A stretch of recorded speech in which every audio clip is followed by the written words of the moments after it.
I shall speak only for another 7 or 8 minutes. I had intended to speak both about the recruitment to the higher services and the policy of the government with regard to the purchase of the products of the cottage and small scale industries.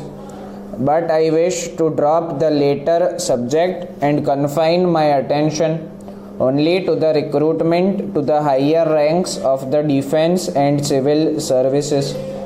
Sir, it is a matter of profound concern to us that the material that we are obtaining for our defense and civil services is not of a very satisfactory character.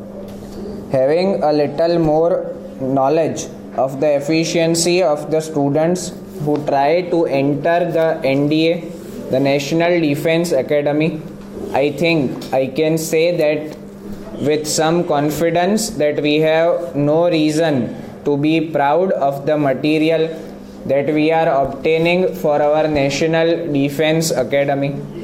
Indeed, persons competent to speak on this subject have said to me from time to time that they are afraid that the standard has deteriorated in the last few years. Sir, this is another matter which ought to receive the earnest attention of the government. What I have said about the defense services is, I think, also true of the civil services. I know that our country is poor, and that if our young people want high salaries and allowances that men in their positions are getting in other countries, we cannot gratify their desire. We have to think not merely of the poverty of the country, but of the resources that are needed at the present time to develop it as quickly as possible. But we ought to bear in mind that in other countries, for example in England, care has been taken to create conditions which will attract the best material to the country.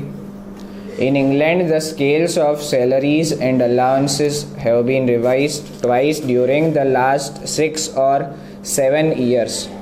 I think they were revised in 1980 and they have again been revised this year.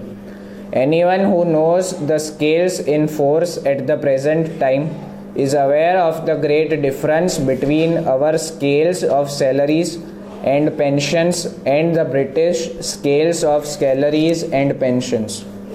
To mention only one matter, a captain gets a pension of £1,000 and in addition a gratuity of £2,000.